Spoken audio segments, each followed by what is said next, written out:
আসসালামু আলাইকুম ওয়ারাহমাতুল্লাহি ওয়াবারাকাতুহু। এবং আপনাদের ওপরে আল্লাহর শান্তি, রহমত এবং বরকত বর্ষিত হোক। ওয়ালাইকুম আসসালাম। আমাদের আজকের এই গভীর আলোচনায় সবাইকে স্বাগত জানাচ্ছি। শুরুতেই আমরা একটা দৃশ্য একটু কল্পনা করার চেষ্টা করি। ধরুন, আপনি শহরের সবচেয়ে ক্ষমতাধর এবং বিপজ্জনক কিছু নেতার সাথে বসে আছেন। বেশ টানটান উত্তেজনার একটা মুহূর্ত। একদম। অত্যন্ত গুরুত্বপূর্ণ একটা শান্তি চুক্তির চূড়ান্ত পর্যায়ে আছেন আপনি। আপনার জীবনের সবচেয়ে বড় প্রজেক্ট এটা। আর এটা সফল হলে হাজারো নির্যাতিত মানুষের জীবন বেঁচে যাবে। রাইট। ঠিক এমন একটা শ্বাসরুদ্ধকর মুহূর্তে একজন দৃষ্টিহীন সাধারণ মানুষ হঠাৎ সেই কক্ষে প্রবেশ করলেন। আর তিনি বারবার আপনাকে বাধা দিতে শুরু করলেন। আপনি মুখে কিন্তু একটা শব্দ উচ্চারণ করলেন না। কেবল এক মুহূর্তের জন্য আপনার কপালে সামান্য বিরক্তির একটা ভাঁজ পড়ল। মানে একটা খুব সূক্ষ্ম মাইক্রো এক্সপ্রেশন আর কি। ঠিক তাই, কেউ সেটা দেখলও না। কিন্তু মহাবিশ্বের স্রষ্টা সেই অতি সূক্ষ্ম অভিব্যক্তি বা মাইক্রো এক্সপ্রেশনটা চিরকালের জন্য ইতিহাসের পাতায় রেকর্ড করে রাখলেন। তো আজকের এই আয়োজনে আমাদের সামনে ধ্রুপদী তাফসির এবং সমসাময়িক ভাষাতাত্ত্বিক বিশ্লেষণের এক বিশাল স্তূপ রয়েছে। হ্যাঁ, আর এই সোর্সগুলো থেকে আমরা পবিত্র কোরআনের সূরা আবাসা নিয়ে এমন একটা গভীর আলোচনা করব যা শুধু একটা ঐতিহাসিক ঘটনাই নয়, বরং মানব চরিত্রের এক বিস্ময়কর মনস্তাত্ত্বিক রূপরেখাও আমাদের সামনে তুলে ধরবে। আর হ্যাঁ, আজকের এই গভীর আলোচনায় আমরা এই সূরার প্রতিটি আরবি শব্দ এবং ধারণার শুদ্ধ উচ্চারণ আর তার পেছনের গভীর অর্থ বোঝার ওপর বিশেষভাবে জোর দেব। এটা খুব জরুরি একটা পয়েন্ট। কারণ কোরআনের ভাষার যে নিখুঁত উচ্চারণ, সেটা ছাড়া কিন্তু এর ভেতরে লুকিয়ে থাকা আসল সৌন্দর্যটা পুরোপুরি ধরা সম্ভব নয়। একদম।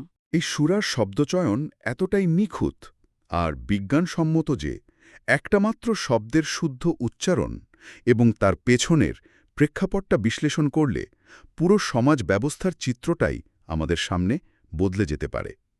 আজকের এই আলোচনার মাধ্যমে আমরা আসলে বুঝতে পারব কিভাবে কোরআন মানুষের অন্তরের সবচেয়ে গভীর এবং লুকায়িত অহংকারগুলোকে চিহ্নিত করে।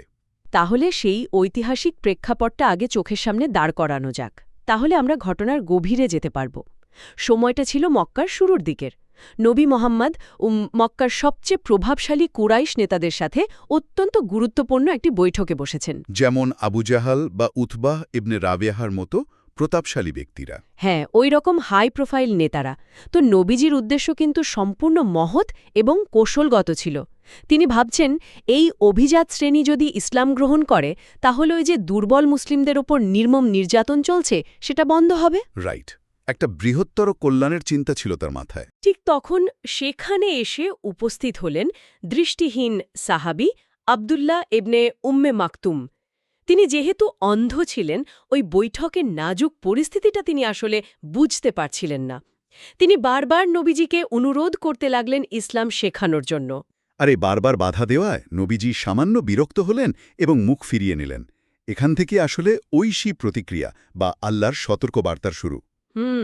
কিন্তু সূরার প্রথম আয়াতগুলো যদি আমরা ভাষাতাত্ত্বিক দিক থেকে একটু বিশ্লেষণ করি, সেখানে এক অদ্ভুত বিষয় লক্ষ্য করা যায়। মানে সূরাটা সরাসরি নবীজিকে সম্বোধন করে শুরু হয়নি। একদম ঠিক ধরেছেন। আল্লাহ বলছেন না যে তুমি ভ্রুকুটি করেছ। বরং আমরা যদি শুদ্ধ উচ্চারণে আয়াতটা খেয়াল করি, আবাসা ওয়াতাওয়াল্লা, যার অর্থ হল সে ভ্রুকুটি করল এবং মুখ ফিরিয়ে নিল। এটা তো তৃতীয় পুরুষে বলা হয়েছে। এই ভাষাতাত্ত্বিক আড়ালটা কেন? এটা কোরআনের এক অসাধারণ মনস্তাত্ত্বিক এবং ভাষাতাত্ত্বিক কৌশল। সমসাময়িক স্কলার নোমান আলী খান এই দিকটার অত্যন্ত চমৎকার একটা বিশ্লেষণ করেছেন। একটু খেয়াল করে দেখুন, স্বয়ং মহাবিশ্বের স্রষ্টা যদি সরাসরি দ্বিতীয় পুরুষে অর্থাৎ তুমি ভ্রুকুটি করেছ বলে নবীজিকে তিরস্কার করতেন, তাহলে তো সেটা বিশাল একটা ধাক্কা হতো। একদম। সেই ভার নবীজির মতো কোমল হৃদয়ের মানুষের জন্য মানসিকভাবে চরম ধ্বংসাত্মক হতো। আল্লাহ আসলে তার প্রিয় রাসূলকে সরাসরি আঘাত করতে চাননি। তাই এই যে তৃতীয় পুরুষে সম্বোধন করা, এটা হলো আল্লাহর অসীম দয়া এবং শিষ্টাচারের একটা দৃষ্টান্ত। সুবহানাল্লাহ। এখান থেকে আমরা একটা বিশাল সামাজিক শিক্ষা পাই। মানে কিভাবে একজন প্রিয় ও সম্মানিত মানুষকে চরম সম্মান বজায় রেখে জনসম্মুখে তাকে মানসিকভাবে ভেঙে না দিয়ে সংশোধন করতে হয়। ও আচ্ছা, দারুণ একটা পয়েন্ট। কিন্তু একটু থামুন, এখানে আমার একটা খটকা লাগছে। আমি বিষয়টা একটু চ্যালেঞ্জ করতে চাই। জি বলুন। কোরআনে অন্য জায়গায় তো নবীজিকে সর্বোত্তম চরিত্রের অধিকারী বলা হয়েছে। এখন একটা অত্যন্ত সূক্ষ্ম অভিব্যক্তি, যেটা কিনা ওই অন্ধ সাহাবী দেখতেই পাননি, যেটাতে কোনো শব্দ উচ্চারিত হয়নি, এমন একটা মাইক্রো এক্সপ্রেশনের জন্য কেন এত বড় ঐশী প্রতিক্রিয়া? প্রশ্নটা খুবই স্বাভাবিক। মানে নবীজির মতো মহান চরিত্রের অধিকারীকে কেন এমন একটা প্রায় অদৃশ্য ভ্রুকুটির জন্য সতর্ক করা হলো? এটা কি একটু বেশি কঠোর হয়ে গেল না? এই উত্তরটা বুঝতে হলে আমাদের আরবি ভাষার গভীরতা একটু ঢুকতে হবে, আর ইসলামিক থিওলজির একটা বিশেষ ধারণাও বুঝতে হবে। প্রথমে আসি ওই শব্দের শুদ্ধ উচ্চারণে। আরবিতে রাগের প্রকাশ বোঝাতে বেশ কিছু শব্দ আছে, বুঝলেন? যেমন যেমন কালাহা হলো রাগে দাঁত কিরমির করা, বাসার হলো রাগে বা ভয়ে চেহারা কুৎসিত হয়ে যাওয়া, আর বাসাল? হলো একদম যুদ্ধের ময়দানের চরম ক্রোধ। কিন্তু আল্লাহ বেছে নিলেন আবাসা শব্দটা। যার মানে একদম সর্বনিম্ন স্তরের বিরক্তি। ঠিক, কপালে সামান্য ভাঁজ পড়া। আল্লাহ এর মাধ্যমে একটা অমোঘ বার্তা দিলেন যে আল্লাহ তার রাসূলের অন্তরের সবচেয়ে সূক্ষ্ম অনুভূতি সম্পর্কেও ওয়াকিবহাল। এরপর আসে ধ্রুপদী স্কলার ইবনে তাইমিয়ার দেওয়া ইসমাহ এবং খিলাফ আল আউলার ধারণা। এই খিলাফ আল আউলা ধারণাটা আসলে কি? এটা কিভাবে নবীজির এই কাজের সাথে যুক্ত? খুব সহজ কথায়, নবীরা ঐশী বাণী পৌঁছানোর ক্ষেত্রে সম্পূর্ণ ভুলের ঊর্ধ্বে। এটাই হলো ইসমা বা নবীদের নিষ্পাপতা। কিন্তু নবীজির ওই সময়কার সিদ্ধান্তটা তো কোনো ব্যক্তিগত অহংকার বা জাগতিক লোভ থেকে আসেনি। না, সেটা তো একটা রাজনৈতিক কৌশল বা ইজতিহাদ ছিল। একদম, তিনি বৃহত্তর কল্যাণের কথাই ভেবেছিলেন।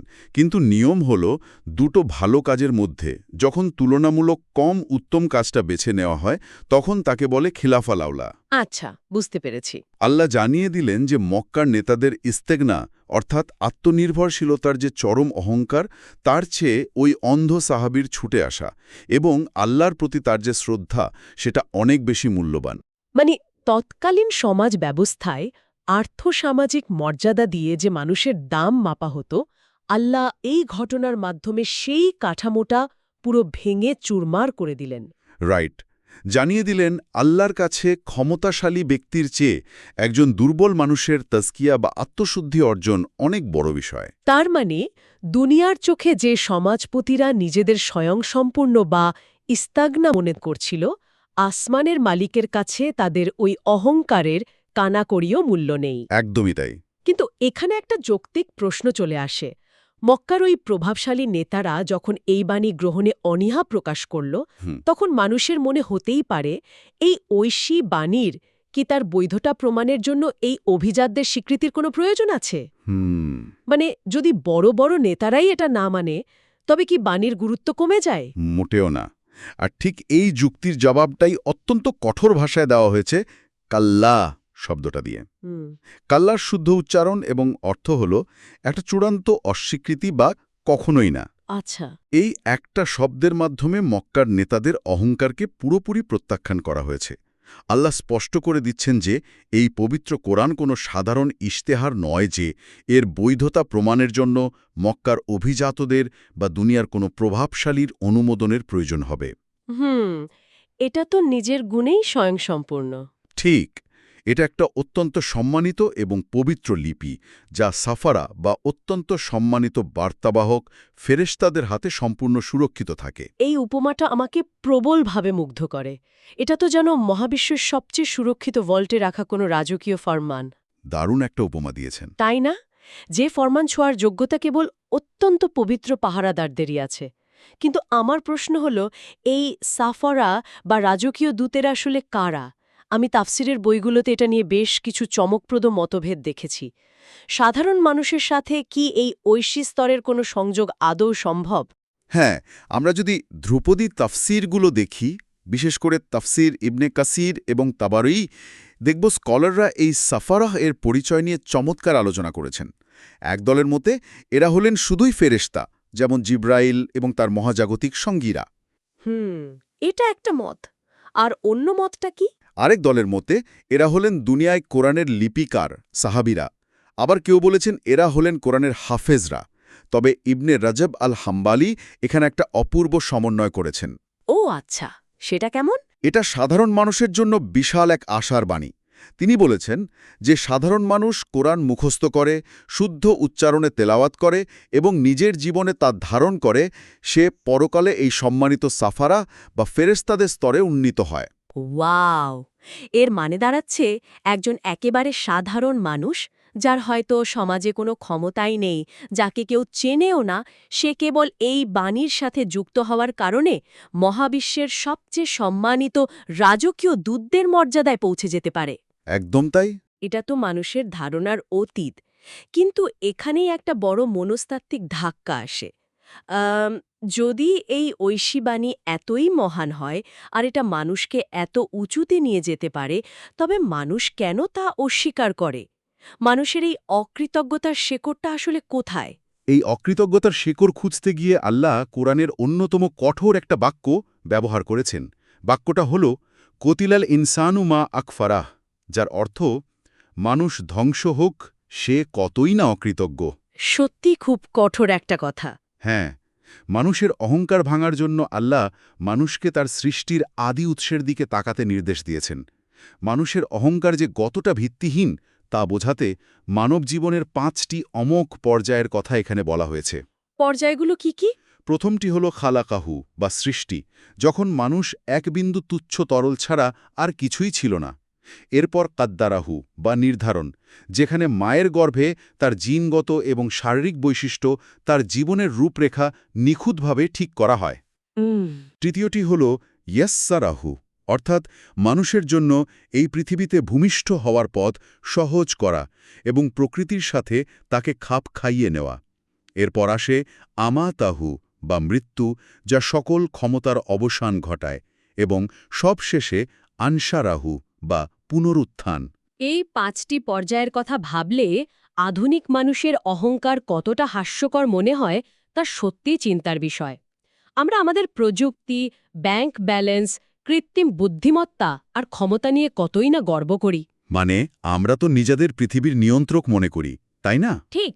অথচ একটু গভীরভাবে চিন্তা করলে দেখা যায় আমাদের শুরুটা হয় এক বিন্দু তুচ্ছ তরল থেকে, আর আমাদের এই আধুনিক শরীরটা বেঁচে থাকার জন্য সেই একই ঘাস, শস্য বা উদ্ভিদের উপর নির্ভরশীল, যা মাঠে চড়ে বেড়ানো একটা গরু বা ছাগল খাচ্ছে।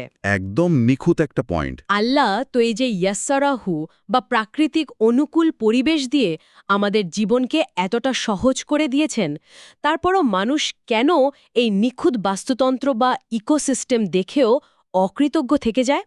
মানুষের মনস্তত্ত্বে এমন কি ঘটে যে সে স্রষ্টাকে অস্বীকার করে? এটা একটা চমৎকার দার্শনিক প্রশ্ন। স্কলার ইবনে কাইয়াম আল জাউজিয়া এর একটা অসাধারণ মনস্তাত্ত্বিক ব্যাখ্যা দিয়েছেন। তিনি বলেছেন, মানুষের সবচেয়ে বড় সমস্যা হল তার অভ্যাস। অভ্যাস কিভাবে? মানুষ যখন প্রকৃতির এই নিয়ামতগুলোকে প্রতিদিন দেখতে দেখতে কেবল অভ্যাসবশত ভোগ করতে শুরু করে এবং তাফাক্কুর বা গভীর চিন্তাভাবনা করা থামিয়ে দেয়, তখনই তার ভেতরে ইস্তিগনা বা সেই আত্মনির্ভরশীলতার অহংকার জন্ম নেয়। এই সূরাতে খুব স্পষ্টভাবে একটা নির্দেশ দেওয়া হয়েছে, মানুষ তার খাবারের দিকে তাকাক। খাবারের দিকে তাকানো বলতে এখানে ঠিক কি বোঝানো হয়েছে? শুধু কি প্লেটে কি আছে বা পুষ্টিগুণ বিচার করা? একেবারেই না। এখানে পুরো বাস্তুতন্ত্রের পেছনের মেকানিজম বা কার্যকারণ নিয়ে ভাবতে বলা হয়েছে। কিভাবে আকাশ থেকে প্রবল বেগে বৃষ্টি পড়ে, কিভাবে মৃত এবং শক্ত মাটি চিরে একটা ছোট্ট দুর্বল বীজ প্রাণের স্পন্দন নিয়ে বেরিয়ে আসে। সুবহানাল্লাহ। ইবনে কাইয়েম বলেন যে স্রষ্টা আমাদের শরীরের পুষ্টির জন্য এত নিখুঁত একটা ইকোসিস্টেম তৈরি করেছেন, তিনিই তো আমাদের আত্মার পুষ্টির জন্য পবিত্র কোরআন পাঠিয়েছেন। শরীর আর আত্মাকে আলাদা করে দেখার কোনো সুযোগই নেই। দারুণ একটা তুলনা। মানুষ যখন দেখে মৃত মাটি থেকে সতেজ উদ্ভিদ জন্ম নিচ্ছে, তখন সে আসলে প্রতিদিন নিজের পুনরুত্থানের একটা প্রতিচ্ছবিই দেখছে। যদি কেউ মৃত মাটি থেকে প্রাণের এই উন্মেষ মেনে নিতে পারে, তবে কিভাবে তার মস্তিষ্ক এই কথা অস্বীকার করে যে মৃত হাড়গুলোকেও একদিন পুনরুজ্জীবিত করা হবে? মানে আমরা প্রমাণ চোখের সামনেই দেখছি, তবু অস্বীকার করছি। ঠিক। শরীর বাঁচানোর জন্য মানুষ ঠিকই প্রকৃতির খাবার গ্রহণ করছে, কিন্তু আত্মা বাঁচানোর জন্য কোরআনকে অবজ্ঞা করছে। এই বৈপরীত্যই হল চরম অকৃতজ্ঞতা। দারুণ বলেছেন। আমরা তো প্রকৃতির এই নিখুঁত ভৌত জগতের ওপর একদম চোখ বন্ধ করে ভরসা করে আছি। আমরা ধরে নিই কাল সকালেও সূর্য উঠবে, বৃষ্টি হবে, ফসল ফলবে। এক ধরনের গ্র্যান্টেড ধরে নেওয়া আর কি। হ্যাঁ, কিন্তু আমরা ভুলে যাই প্রকৃতি কতটা ভঙ্গুর। যেদিন এই চিরচেনা জগৎটাই ভেঙে পড়বে, যেদিন এই নিখুঁত ইকোসিস্টেম কোল্যাপস করবে, সেদিন এই অহংকারীদের পরিণতি কি হবে? এই প্রশ্ন ধরেই আমরা এমন এক ভয়াবহ দৃশ্যে প্রবেশ করছি যা মানুষের কল্পনাকেও স্তব্ধ করে দেয়। একদম। কোরআন সেই দিনটার যে নাম দিয়েছে তার শুদ্ধ উচ্চারণ শুনলেই বুকে কাঁপন ধরে যায়। আস-সাক্কাহ। ঠিক। কোরআনে কিয়ামতের তো অনেকগুলো নাম আছে, যেমন আল কারিআ, আল হাক্কা, কিন্তু এখানে আস-সাক্কাহ শব্দটা ব্যবহারের কারণ হল এর পেছনে চরম ভাষাতাত্ত্বিক তীব্রতা। শব্দটার অর্থটা যদি একটু বুঝিয়ে বলতেন। আস-সাক্কাহ হল এমন এক বিকট, কানে তালা লাগিয়ে দেওয়া শব্দ যা পৃথিবীর সমস্ত কোলাহল, সমস্ত অহংকার, সমস্ত রাজনৈতিক আস্ফালন মুহূর্তের মধ্যে চিরতরে থামিয়ে দেবে। এই শব্দের সাথে সাথেই শুরু হবে এক ভয়াবহ মনস্তাত্ত্বিক এবং সামাজিক বিপর্যয়। মানুষ শুধু যে ভয়ে কাঁপবে তা নয়, বরং সে তার সবচেয়ে কাছের মানুষদের থেকে পালাতে শুরু করবে। সেই পালানোর দৃশ্যটা কোরআন যেভাবে ধাপে ধাপে বর্ণনা করেছে তা শুনলে সত্যি শিওরে উঠতে হয়। বলা হচ্ছে, মানুষ প্রথমে তার আপন ভাইকে ছেড়ে পালাবে, এরপর জন্মদাতা বাবা মাকে এবং সবশেষে নিজের সবচেয়ে প্রিয় স্ত্রী ও সন্তানদের ছেড়ে পালাবে। হ্যাঁ, কল্পনা করা যায়। এটা যেন একটা জ্বলন্ত ভবনে আটকে পড়ার আদিম আতঙ্কের মতো। যখন কোনো ভবনে আগুন লাগে তখন বাঁচার অন্ধ তাগিদ মানুষের সকল রক্তের সম্পর্ক, সকল আজন্ম লালিত আবেগ মুহূর্তের মধ্যে ভুলিয়ে দেয়। মানুষ তখন শুধু নিজেকে বাঁচাতে চায়। রাইট। তো এই যে পরকালের চরম একাকিত্ব, এটা আমাদের বর্তমান জীবনের সম্পর্ক এবং নৈতিকতার জন্য আসলে কি শিক্ষা দেয়? আমরা তো পৃথিবীতে পরিবারের জন্যই সব করি। অত্যন্ত প্রাসঙ্গিক একটা পয়েন্ট তুলেছেন। স্কলার ওমর সুলেমান এখান থেকে আমাদের দৈনন্দিন জীবনের জন্য একটা যুগান্তকারী শিক্ষা টেনেছেন। একটু ভেবে দেখলে বোঝা যায় আমরা পৃথিবীতে প্রায়শই পরিবার, আত্মীয়স্বজন বা সমাজের মন রক্ষা করতে গিয়ে নিজের নৈতিকতা বিসর্জন দিই। এটা তো অহরহ ঘটছে। কখনো পরিবারের বিলাসবহুল জীবন নিশ্চিত করতে গিয়ে দুর্নীতি করি, কখনো আত্মীয়ের পক্ষ নিয়ে অন্যের হক নষ্ট করি, আবার কখনো সমাজের চাপে পড়ে মিথ্যা সাক্ষ্য দিই। আমরা ভাবি এদের জন্যই তো সব করছি। কিন্তু সূরা আবাসা আমাদের চোখে আঙুল দিয়ে দেখিয়ে দেয় যে যাদের খুশি করার জন্য আজ আমরা নীতি বিসর্জন দিচ্ছি, বিচারের দিন সেই ভয়াবহ আস-সাক্কাহ শব্দের পর তারাই আমাদের কোনো দায় নেবে না। একদম তাই। উল্টো আমরা পাছে তাদের কাছে কোনো পুণ্য চেয়ে বসি, এই ভয়ে তারাই আমাদের ছেড়ে সবার আগে পালাবে। এই চরম একাকিত্বের ভয় আমাদের একটা স্পষ্ট বার্তা দেয়। পৃথিবীতে আমাদের চূড়ান্ত আনুগত্য কেবল স্রষ্টার প্রতি হওয়া উচিত, কোনো মানুষের প্রতি নয়। এখানেই বিষয়টা সবচেয়ে চমকপ্রদ এবং দৃশ্যমান হয়ে ওঠে।